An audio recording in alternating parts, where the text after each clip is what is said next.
Halo, selamat siang rekan-rekan bola supporter dimanapun Anda berada. Kembali lagi bersama kita tim Olimpik. Hari ini kita akan bahas terkait dengan MotoGP Austria 2022 yang akan diselenggarakan di Red Bull Ring pada tanggal 21 Agustus 2021 nanti. 2022, sorry.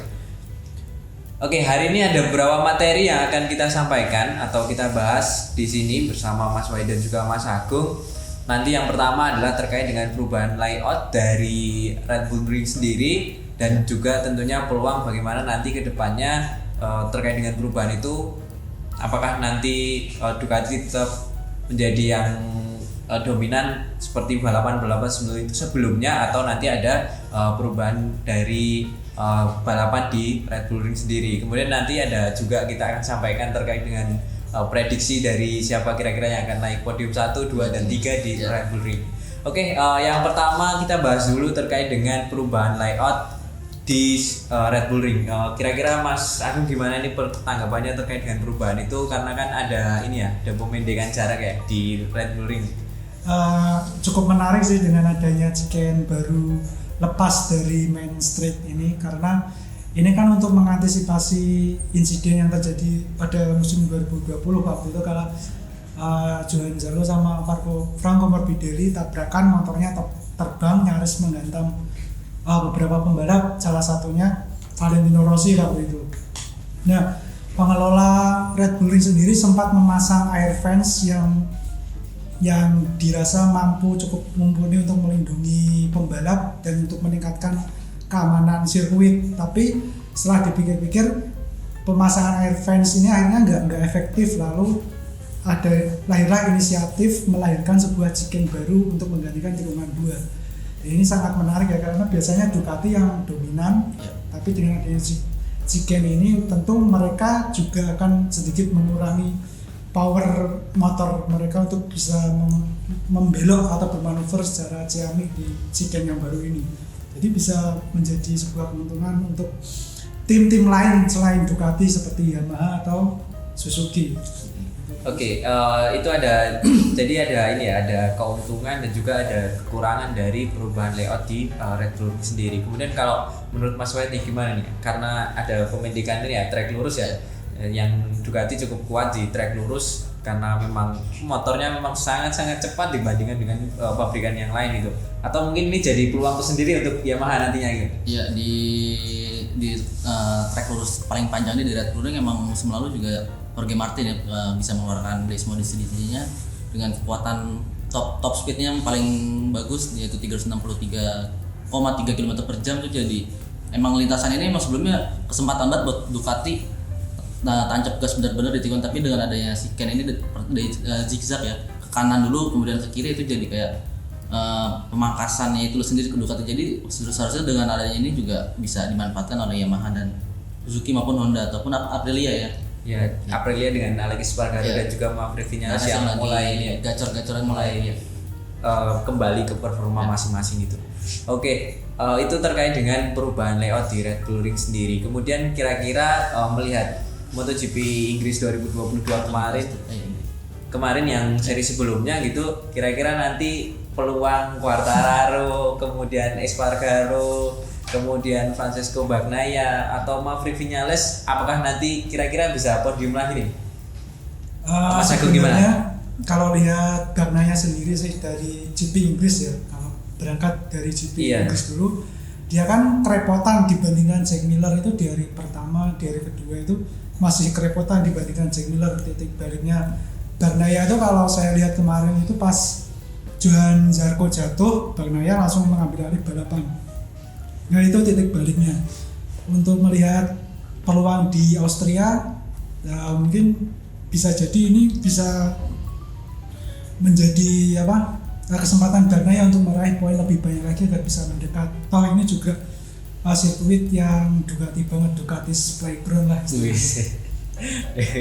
Kalau Mas Wahid gimana nih? Kalau lihat dari sebelumnya saya melihat malah Maverick Vinales, karena di musim lalu juga masih di Yamaha. Maverick Vinales ini di GP Istria tentunya sebelum insidennya dan di Pedrosa motornya terbakar itu dia sempat bisa bersaing di depan, namun ya setelah itu kan dia motornya rusak dan akhirnya gagal balapan di Red Bull Ring. Tapi dengan kekuatan Viñales selama ini di Aprilia, saya harap yakin bisa Viñales ini bisa memanfaatkan layout terbaru ini di Red Bull Ring, karena di musim lalu juga sebenarnya Viñales punya potensi kompetitif, apalagi sekarang Viñales lagi bagus-bagusnya lah, jadi dalam dua ini ya.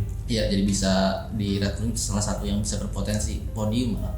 Oke, kemudian kalau kita lihat nih sang pemuncak klasemen gimana nih tanggapannya, karena kan Quartararo dua balapan terakhir turun, kemudian meskipun sebenarnya masih memimpin di puncak klasemen, juga masih ada selisih poin dengan Alex Espargaro maupun dengan Bagnaia yang ada di posisi ketiga gitu.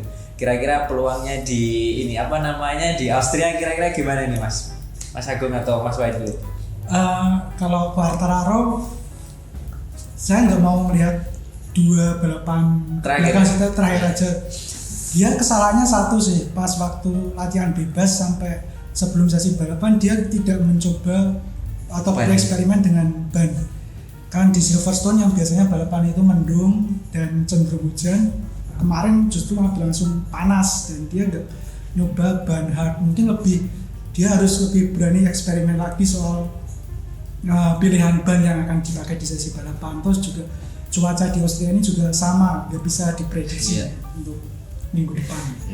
Oke, gimana kalau Mas Wahid, kira-kira sekalian ini ya kemarin kan bisa ada beberapa yang menyebut bahwa di Inggris itu salah satu balapan yang cukup menarik ya, cukup indah di MotoGP sepanjang musim ini 2022 gitu. Apakah nanti di Austria akan terjadi hal yang sama gitu?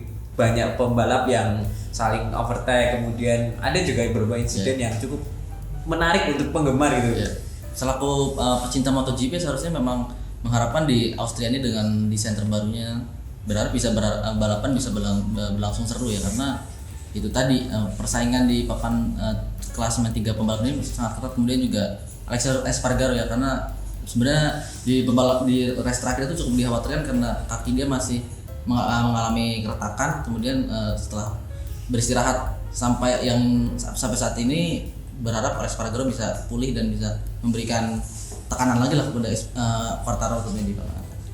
Oke, itu terkait dengan sedikit ulasan terkait dengan MotoGP Austria 2022 yang akan berlangsung hari Minggu nanti. Nah, kira-kira kalau kita bicara prediksi nih dari Mas Agung, Mas Wahid, kira-kira siapa yang akan naik podium 1, 2, 3 melihat track record yang kemarin, atau mungkin melihat ya beberapa balapan terakhir lah di di MotoGP 2022. Dari Mas Agung dulu, siapa nih? Seru nih sebenarnya ya kalau prediksi. Kalau saya biasanya kalau soal prediksi saya melihatnya dari hasil FP4, karena di FP4 itu waktunya sama dengan waktu balapan dan tim-tim juga udah memakai setelan motor ya sebelum bertarung di kualifikasi ya. Paling ya jagoannya siapa nih yang dijagokan dia? Kaki sih katanya. Oke. Terus saya pengen KTM ya, harusnya bisa podium di Red Bull Ring. Terus satu lagi Zarco bisa. Oke, itu jadi ada tiga pembalap yang cukup menarik yang dijagokan Mas Agung nanti di Austria gitu. Dari Mas Wahid sendiri ada 3 pembalap jagoan mungkin? Ya ada, kalau juga tapi emang susah diprediksi karena ini juga baru pertama kali pembalap MotoGP ngerasain siken, kemudian juga memang cuacanya juga emang kurang nggak bisa diprediksi. Dilihat musim lalu juga ada flag to flag ya di Austria ini, jadi kalau jagoan sih tetap nggak jauh-jauh juga dari Ducati. Francisco Bagnaia, kemudian Jorge Martin mungkin, yang ketiga Maverick Viñales. Oke, jadi itu 3 pembalap ya. Kalau dari saya sendiri sih yang pasti Ducati tetap jadi andalan ya. Ada Bagnaia, kemudian nanti saya harapnya ada antara Bastianini atau Martin nanti bisa ke depan itu, supaya persaingan untuk perebutan kursi di pabrikan semakin seru nih gitu. Karena kan isu-isunya akan segera diumumkan itu. Oke, kemudian yang terakhir kalau dari saya sih, saya harapnya Quartararo bisa naik lagi ya gitu, supaya pertarungannya jadi semakin sengit nih itu di depan itu. Oke, itu dari kita. Mungkin ada yang ingin disampaikan lagi dari Mas Agung atau Mas Wahid terkait dengan Austria? Ya, juga dari sebelumnya tadi kan nggak ada yang jagoin Quartararo, tapi memang Quartararo ini tiba-tiba punya dia kayak punya strategi lah yang nggak diuntungkan kurang di ini, tapi tiba-tiba nanti mungkin di Austria dia bisa balas 2 balapan terakhir dengan hasil bagus, minimal 5 besar harus Oke. untuk Quartararo. Oke, itu jadi kita punya jagoan masing-masing, tapi rata-rata tidak jauh-jauh dari Ducati nih, karena melihat track record dari sirkuitnya sendiri, kemudian juga bagaimana Ducati bisa menguasai sirkuit-sirkuit yang punya track lurus cukup panjang gitu. Oke, itu dari pembahasan kita terkait dengan MotoGP Austria yang akan berlangsung hari Minggu nanti. Untuk teman-teman yang ada pertanyaan atau ingin ditanyakan terkait dengan MotoGP Austria 2022 bisa ditanyakan di kolom komentar. Oke, itu aja dari kita bertiga. Sampai ketemu di lain waktu dan lain kesempatan. Jangan lupa untuk like dan subscribe YouTube-nya bolasport.com. Oke, itu aja dari saya. Sekian, terima kasih. Terima kasih sudah menonton. Silakan subscribe, like, dan jangan lupa komen di bawah ya Bola Spotter.